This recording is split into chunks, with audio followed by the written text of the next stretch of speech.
Hey guys, welcome to Wednesday's home workout. So, 3 rounds of our warm up today. So we're going to start with some T-spine opener drills. So this can be done on the edge of your couch, edge of the chair, even hands in against the wall. We're going to go hands flat down or in against the wall. We're going to drive our bum back, drive our head and chest down through our arms.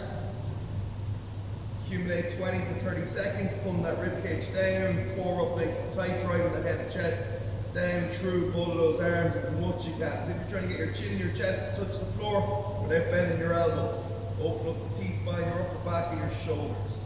Gently coming out of it, we're going to then grab our dumbbell or a kettlebell or a barbell, and we're just going to do a 20-second hold overhead each side. So arm locked out fully, elbow locked out straight, in line with your ear. Just warming up those shoulder stabilization muscles and strength muscles just for our snatches today. Accumulate 20 seconds on your right side, and then same thing, 20 seconds on your left. Once you got both sides completed, we're going to go into our splits work down just for our hamstrings. So we're just going to go slide the front heel out away from your knee, and then lean into it, chest down to the floor. Try and keep that leg as straight as you can. Try and get that back knee as far away from your front heel as you can, and pushing your head and chest down and through. Get both sides done and then complete 3 rounds. Okay, once you got our 3 rounds done, then we're going to go into a little bit of strength work. So loads of options here today. So for those continuing to build their push-up strength, we've got 3 options. You're going to do 5 sets in total. Take whatever rest you need in between each set. Remember, this is strength work, so not a Metcon. So try and slow things down, take some rest, work on perfect technique, perfect range of motion, and so on. So for those trying to develop their push-ups, we've got our raised push-ups. So try and find an area in the house as low as possible that you can complete 5 perfect reps on. So body in a straight line, bum squeezed, hips are down, elbows in, chest touches, and then full push away from there. If that's too easy, try and find a lower platform and so on over your 5 sets, trying to get to the lowest platform possible. Second option then is to go to the ground and to develop into those full push-ups where we work through negative only. Key here, guys, is making sure the elbows are direct, our hands are directly underneath your shoulders here and not out in front here. So position yourself so your hands are directly underneath your shoulders. Slow and controlled. 5, 4, 3, elbows in, 2, 1. At no point are you just flopping down to the ground. Then drop your knees to the ground, push up, reset and go again. You're looking for between 3 and 5 reps depending on how difficult you find them.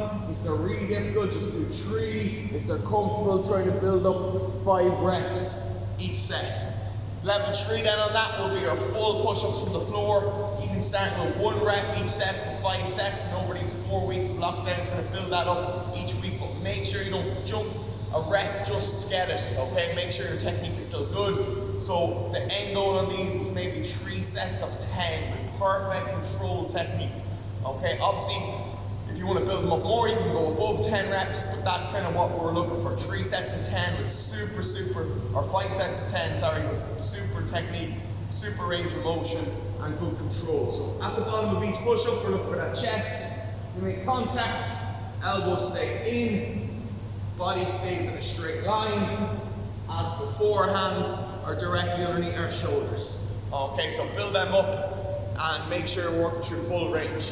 So for those who find that way too easy and they'd like to try and progress onto something like a handstand push-up, we've got 3 levels in that as well. Our first one is just to get people used to being upside down. So it's just kicking up and holding a handstand hold for 20 to 30 seconds.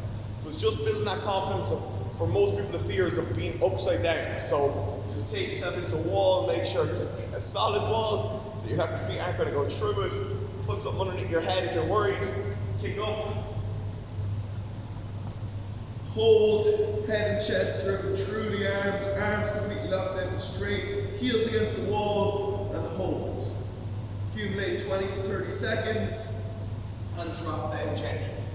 Level 2, if you find that comfortable, easy to hold 30 seconds, get comfortable being upside down, progress on to the next level, which will be negative only reps. So make sure again, you've got a big cushion or pillow underneath your head if you're worried about it. And we're going to go to the top. Control down and try and accumulate 2 to 3 reps. Remember on these, just like when you start with push-ups, slower is better. We want to come down into a tripod position. So our head is not coming down in line with our head is coming down a little bit back in towards the wall. So we kick up,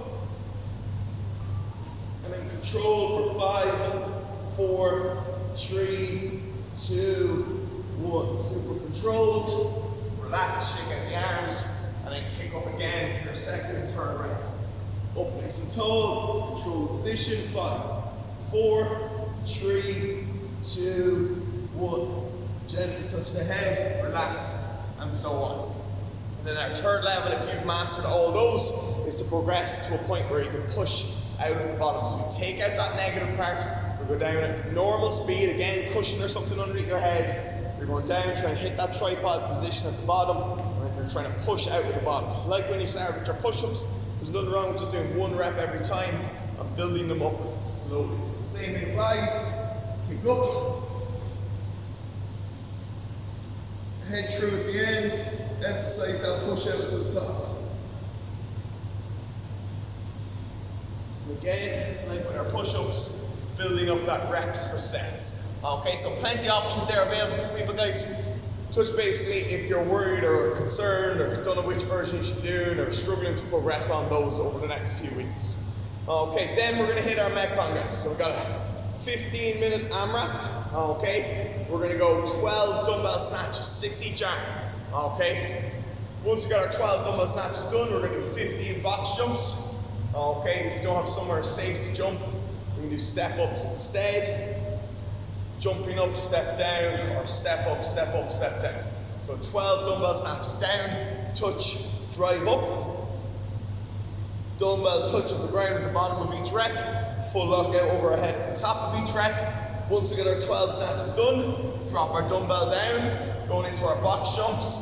15 box jumps, stand fully at the top, step down.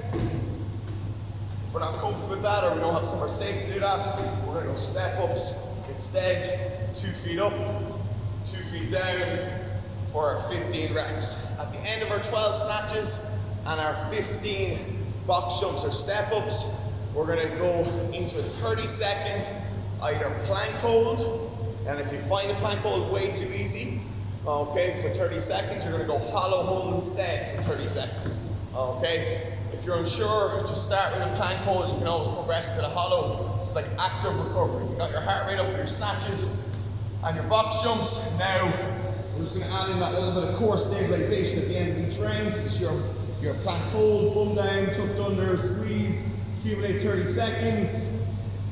Or if you wanna go super advanced, you can go into your hollow hold instead. Shoulder blades up off the ground, ribcage pulled down, feet together, legs straight.